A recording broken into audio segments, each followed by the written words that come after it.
మిమ్మల్ని ముగ్గురిని త్యాగమూర్తులుగా భావిస్తా, బికాజ్ మీరు కొంత త్యాగం చేశారు ఇవాళ మీ సమయాన్ని. గుడ్ ఈవినింగ్ అండి. Good evening. Good evening CVL గారు. మీ దగ్గర నుంచి చాలా ఎక్స్పెక్ట్ చేస్తున్నాం. ఒక లాజికల్ ఎండింగ్ తోటి ఈ కార్యక్రమాన్ని ముగించాలని భావిస్తున్నా. అలాగే చర్చ సివిఎల్ గారు. గుడ్ ఈవినింగ్ సివిఎల్ అన్న and as well as Kalyani. Good evening both of you. Good evening. Good evening అండి. నమస్కారం. నమస్కారం. జై శ్రీరామ్. కళ్యాణ్ గారు అండ్ చిన్న ఏం లేదు, మన చిన్న గుడికి వెళ్ళి చాలా అర్జెంట్ పని వల్ల నేను మిమ్మల్ని కొంచెం ఇబ్బంది పెట్టి వచ్చేసాను నేను. ఓకే, ఇది పర్లేదా? స్లాంట్ గా పెట్టిన ఫోను ఇది ఓకేనా? ఓకే అండి, it's okay right now, it's okay. Yeah, thank you. ఇప్పుడు కాదు, మీరు ఇందాక నేను మీకు పంపించి చూశాను, ఎంత హుందాగా ఉందో, ఎంత ముచ్చటేసిందో. కారణం ఏంటంటే చేసినది చిన్న పొరపాటు అయినా కూడా ఇప్పుడు చాలా easy. As a chief editor గా మా స్టాఫ్ ఎవరో చేసి ఉంటారు, ఇట్స్ ఓకే నేను చూస్తాను అని అనుకోకుండా వైకేరియస్ లయబిలిటీ అంటారు. మీ కింద పనిచేసే ప్రతి వాళ్ళ తప్పు ఒప్పుల్ని మీరు భుజాన వేసుకుని పొరపాటు అని చెప్పారే, ఎంత హుందాగా ఉందో. అది జర్నలిజం పాత్రికేయ విలువలు అంటే. ప్లస్ మీరు ఇందాక నుంచి ఇప్పుడు మీడియట్ ట్రయల్ అంటున్నారండి.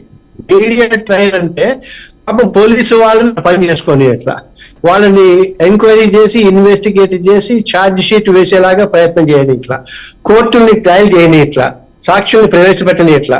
ఇటువంటి పరిస్థితులు కనుక ఉంటే హాయిగా పొద్దు నుంచి సాయంత్రం దాకా 4 ఈ స్టేట్మెంట్స్ అన్ని రన్ చేసి వాళ్ళ ఒపీనియన్స్. ఇంకోటి ఏంటంటే అండి, ఎంటర్టైన్మెంట్ ఛానల్స్ కి న్యూస్ ఛానల్స్ కి డిఫరెన్స్ ఉంది. మనకి వాళ్ళు లైసెన్స్ ఇచ్చేటప్పుడే చెప్తారు ప్రభుత్వం వాళ్ళు, news can be presented but not with opinions. వాళ్ళ facts has to be stated, అంతకు తప్ప అంటే ఏం జరిగి ఇలా జరిగింది పోలీసు వాళ్ళు ఇలా అన్నారు వాళ్ళు అన్నారు నేను చూడటమే. ఇప్పుడు వాళ్ళు ఫోటోని రిలీజ్ చేశారు, ఇంకో రిలీజ్ చేశారు అంటే సరే పొద్దు నుంచి సాయంత్రం నాకు ఒక 4 ఇలా చర్చలు జరిపేసి వాళ్ళకి ఉడేసేస్తే అయిపోదా ఈ న్యాయ వ్యవస్థ కానీ పోలీసులు కానీ? ఎందుకు పాత్రికేయ వృత్తి అంటే నేను మీతో అన్నట్టుగా ఈ దేశంలో గత 10-15 ఏళ్ల నుంచి, ముఖ్యంగా ఈ 5 ఏళ్ల నుంచి ఇంకా ఎక్కువగా సోషల్ మీడియా వచ్చేసిన తర్వాత కంటెంప్ట్ ఆఫ్ కోర్ట్ ప్రొసీడింగ్స్ అని కానీ, సబ్జుడిస్ అన్న పాయింట్ కానీ అసలు ఎవ్వరూ పట్టించుకున్న దాఖలాలు కనబడట్లా. ఎంత దారుణంగా ఉంది అంటే మీరు ఇందాక అన్నట్టుగా చాలా మెన్షన్ చేశారు. అంటే దేశంలో చాలా ఇంపార్టెంట్ పనులు ఉండగా సెన్సేషనలిజం కోసం, అంటే మీరు రేటింగ్స్ కోసము ఏదో ఒకటి చెప్పేసి ఉండేసి మనుషులు హాస్పిటల్లో చేరేస్తే హాస్పిటల్ బదులు వాళ్ళు శ్మశానానికి పంపించేసిన సంఘటనలు ఉన్నాయి. కాకపోతే నాకు చిన్న రిక్వెస్ట్ ఏంటంటే, మీరు ఆల్రెడీ పిల్లి బెళ్ళలో గంట కట్టినట్టుగా ఒక పాత్ర, ఇప్పుడు జనరల్ గా ప్యానెల్లో కూర్చున్న మాలాంటి వాళ్ళు మిమ్మల్ని అడగాలి ఏంటండి ఇది కరెక్ట్ కాదు తప్పని. అటువంటిది ఒక ఛానల్ అయి ఉండి మీరే దీన్ని స్టార్ట్ చేశారంటే, అండ్ ఐఎమ్ వెరీ హ్యాపీ. ఎందుకంటే ప్రజల తరఫున, సమాజం తరఫున మీరు ఈ బాధ్యత తీసుకున్నారండి. ఫస్ట్ గా దానికోసం నేను ఐ షుడ్ థ్యాంక్ యూ, ధన్యవాదాలు. ప్లస్ దీన్ని మీరు ఇందాక అన్నారు ఒక మాట, మనం అనుకున్నాం లాజికల్ ఎండ్, ఇటువంటివి ఇంకోసారి రిపీట్ కాకూడదు. ప్లస్ ఇవాళ మనము ఇది ఆఖరి కావాలి అంటే ఇది కొత్తదేం లేదండి. మన హైకోర్టు జడ్జిమెంట్ ఇచ్చింది. ప్రత్యూష కేసులో మీకు గుర్తుందో లేదో, వార్త విలేకరి మీద సుప్రీంకోర్టు దాకా వెళ్లాల్సిన పరిస్థితి వచ్చింది. అంటే వాళ్ళు ఏం చేశారంటే, ప్రత్యూష హాస్పిటల్కి వెళ్ళిన దగ్గర నుంచి ఎలా జరిగింది అని ఇతను అక్కడ ఉండి చూసినట్టుగా నేరేట్ చేయటం మొదలెట్టాడు. కథ చాలా తీవ్రమైన పదజాలంతో హైకోర్టు సుప్రీంకోర్టు కూడా మందలించడం జరిగింది. ఇంతకుముందు చాలా ఛానల్స్ లో ఇలా జరిగింది. కాకపోతే మా దాకా రావట్లేదు కదా అని చెప్పేసి వాళ్ళు ఒక నిర్లక్ష్య ధోరణితో ఉన్నారు. ఇది బహుశా, ఎందుకంటే గమ్మత్ ఏంటంటే మీరు చాలా క్యాజువల్ గా, నాకు అదే అనిపించింది మీ మాటలు పంపించిన న్యూస్ చూస్తుంటే ఎంత హుందాగా మీరు పొరపాటు జరిగింది క్షమాపణ చెప్పటం అన్నది చాలా అసలు అద్భుతమైన పాయింట్. తప్పు జరిగింది, తప్పు చేసా ఉన్నప్పుడు దాన్ని సరిదిద్దుకునేటి ఉండాలి. ఎందుకంటే ఇవన్నీ సెల్ఫ్ రెగ్యులేటెడ్ బాడీస్ అంటారు. మనకి కేబుల్ నెట్వర్క్ రెగ్యులేషన్ యాక్ట్ ఒకటి ఉంది, అడ్వర్టైజ్మెంట్ కోడ్ ఒకటి ఉంది, ప్రోగ్రామ్ కోడ్ ఉంది. ఇవన్నిటిని తీసి తుంగలో తొక్కి మా ఇష్టం అంటే మన దాకా. ఇన్ఫాక్ట్ ఎవరైనా మీలాంటి వాళ్ళు కానీ, ఇప్పుడు మన నటులు అంటే సోషల్ యాక్టివిస్టులు ఎవరైనా కనుక కానీ, లేకపోతే ఇన్ఫాక్ట్ ఇప్పుడు మనం హేమ గురించి మాట్లాడుతున్నప్పుడు హేమ సభ్యురాలుగా ఉన్న మా ఆర్గనైజేషన్ వాళ్ళ సభ్యులకి సంబంధం ఉన్నంత వరకు వాళ్ళు ఇబ్బంది పడ్డప్పుడు ఇండివిజువల్ గా హేమ షుడ్ ఫైల్ కేసు అనకుండా మా should file case on behalf of it's member. Hema ఇంతకుముందు కమిటీలో కూడా ఉండింది, తన బాధ్యత తను తీసుకోవాలి. ఎందుకంటే వ్యక్తిగా కొట్లాడటం వేరే, వ్యవస్థగా కొట్లాడటం వేరే అని ఐఎమ్ షూర్ కళ్యాణి గారి మన వాళ్ళు నరేందర్ గారు వీళ్ళిద్దరు కూడా ఇప్పుడు ఈసీ కమిటీలో ఉన్నట్టున్నారు. బహుశా మీరు మీ ఈసీ కమిటీలో మీరు చెప్పండి, ఎందుకంటే ఇప్పుడు ఎలాగో అమ్మా కళ్యాణి, ఎందుకంటే ఇప్పుడు ఎలాగో ఎలక్షన్స్ లేవు, బహుశా ఇంకో 5 ఏళ్ళ 10 ఏళ్ళ ఎలక్షన్స్ ఉండవనుకుంటా. అందుచేత మీరు ఏకఛత్రాధిపత్యంగా ఎలాగో వెళ్తారు కనుక మీరు ఆ నిర్ణయం తీసుకుని ఏం లేదమ్మా.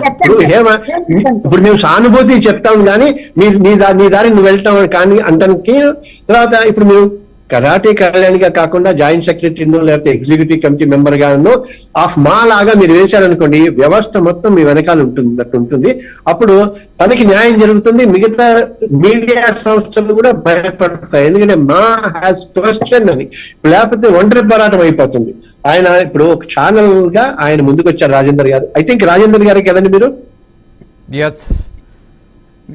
So Rajender you should take the advantage of that. ఎందుకంటే ప్రజల తరఫున, బాధితుల తరఫున వారు నాతో మాట్లాడినప్పుడు నేను అదే అంటే ఆయన కూడా చాలా ఉత్సాహంగా తప్పకుండా చేద్దామండి. ఎవరికైనా మనం మీడియా తరఫున మనం హెల్ప్ చేసి మనకి చిన్న సార్థకత ఉంటుందండి. ఎందుకంటే ఇవాళ ఈ చర్చ అయిపోగానే నెక్స్ట్ ఏంటి, వేరే కార్యక్రమం ఏంటని మేము కూడా వెళ్ళిపోయే పరిస్థితుల్లో ఉన్నాం.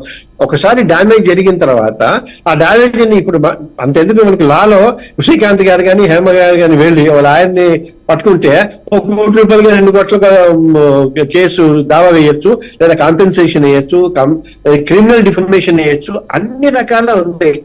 అది రాకుండా మీరు ఒక మార్గం చూపించారు. ఎవరెవరైతే తప్పుడుగా చేశారో అందరూ కూడా మీ దారిలో వెళ్ళి పొరపాటు జరిగింది, మేము ఇక్కడి నుంచి బాధ్యతాయుతంగా ఉంటాము అని చెప్పాల్సిన పరిస్థితి ఉంది రాజేందర్ గారు. దానికి మీరు మార్గం వేశారు. అండ్ రెండో పాయింట్ ఏంటంటే మీరు మీ బాధ్యత చేశారు.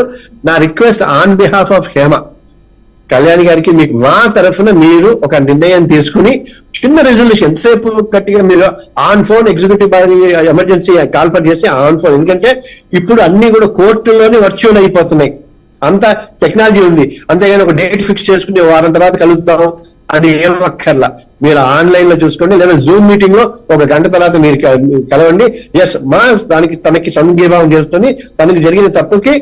ఇప్పుడు ఈయన బీఆర్కే మనం ఈ రాజేందర్ గారు వాలంటరీగా చెప్పినట్టుగా మిగతా వాళ్ళు చెప్పకపోతే ఎక్కడెక్కడైతే ఈ న్యూస్ స్ప్రెడ్ అయిందో అన్ని చోట్ల అది చాలా క్లియర్ గా వాళ్ళు చెప్పేలాగా వాళ్ళ మెడలు వంచాలి, వాళ్ళ బాధ్యతని గుర్తు చేయాలి, వాళ్ళ తప్పుని మనం గుర్తు చేయాలి. This is my opinion Rajender garu. S civil గారు, మీరు చెప్పిందంటూ 100% నేను ఏకీభవిస్తా. అలాగే నేను సారీ చెప్పడం అనేది పెద్ద గొప్ప విషయంగానో, ఏదో ఒక పెద్ద విషయాన్ని నేను తప్పు చేసి ఒప్పుకున్నాను అన్నట్టుగా కాదు. టీచర్ ఖచ్చితంగా పాఠాలు చెప్పాలి, జర్నలిస్ట్ ఖచ్చితంగా వాస్తవాలు తెలుసుంటే ఆ వాస్తవాలనే చెప్పాలి. ఆ వార్తల్లో కేవలం సమాచారం ఇవ్వాలి. కొన్ని సమాచారం కాకపోతే నీ దగ్గర ఎవిడెన్స్ ఉంటే వాట్ ఎవర్ యూ హ్యావ్ మీరు మాట్లాడచ్చు, మీరు చెప్పచ్చు, జనాలకి పంచవచ్చు. బట్ మీరు అన్నట్టుగా మేము చాలా వరకు అతిక్రమించి అనేకమైనటువంటి మాటలు మాట్లాడేస్తున్నాం, దూషిస్తున్నాం, తేలికపరుస్తున్నాం. తేలికపరచడం అనేది ఎంత క్రూరమైనటువంటి నేరము మానవ సమాజంలో, ముఖ్యంగా నాగరిక సమాజంలో. సివిఎల్ గారు, 2 ఉంటాయి. 1 నైతికత, 2 చట్టబద్ధత. చట్టబద్ధత ప్రతిదీ నైతికత కాదు, బట్ నైతికత చట్టబద్ధతకు సంబంధం లేదు. After all we are all human beings. కనీసం పక్కవాడిని ప్రేమించకపోయినా, గౌరవించకపోయినా, కొంచెమైనా దూషించకుండా ఉంటే చాలంట. ఏమంటారు? ఖచ్చితంగా. ఎందుకంటే ఇప్పుడు ఆ మాత్రం కనీస బాధ్యత లేకుండా వాళ్ళని అంటే మైక్ ఉంది తర్వాత అనేసి నాకు ఒక జర్నలిస్ట్ ముద్ర ఉంది అని చేసేస్తే ప్రాబ్లం ఏమైందంటే ఇప్పుడు సెల్ ఫోన్ ఉన్న ప్రతి వాళ్ళు ఛానల్ ఓనర్స్, తర్వాత జర్నలిస్ట్ లాగా అయిపోయారు. వాళ్ళ ఒపీనియన్స్ చెప్పొచ్చు, రైట్ ఆఫ్ ఎక్స్ప్రెషన్ ఉంది, ఫ్రీడమ్ ఆఫ్ ఎక్స్ప్రెషన్ ఉంది, కానీ అది ఎదుటి వాళ్ళ హక్కులకి భంగం కలిగించినంత వరకు ఉంటుంది.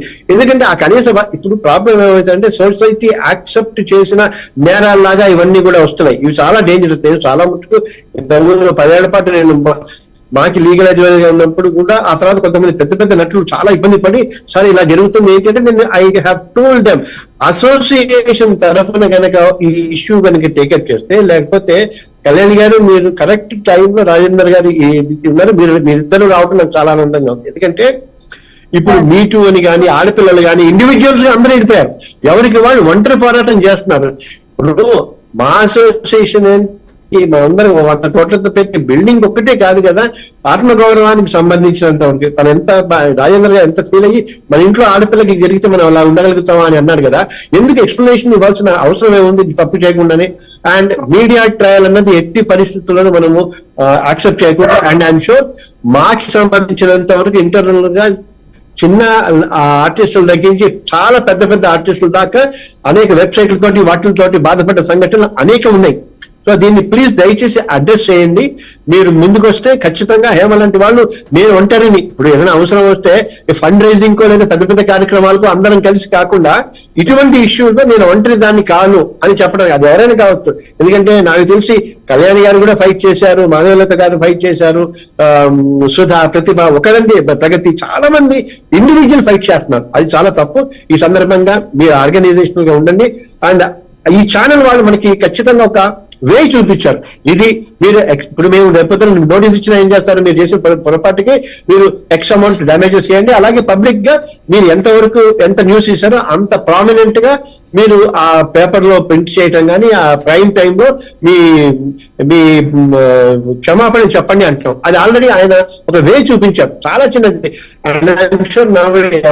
ఆయన చెప్పకపోయినా అడగ. ఎందుకంటే రాజేందర్ గారు ఒక పెద్ద మనసుకి ఇట్స్ నాట్ ఎగ్జాక్ట్లీ మిమ్మల్ని పెద్ద చేయడం కాదు, ఒక సాంప్రదాయం మీరు తెరచారు కనుక మీరు ఆద్యులయ్యారని నేను భావిస్తున్నాను. ఎందుకంటే ఈ మధ్యకాలంలో నాకు ఇంత ఓపెన్ గా ఇంత సిన్సియర్ గా మీరు బాధపడి ఉంటే, మిమ్మల్ని ఇబ్బంది పెట్టుంటే అని ఈ లౌక్యం లేకుండా చాలా సిన్సియర్ గా చెప్పారు. అది మిగతా వాళ్ళకి మార్గదర్శకం కావాలి. ఎస్, మన సివిఎల్ గారు మనం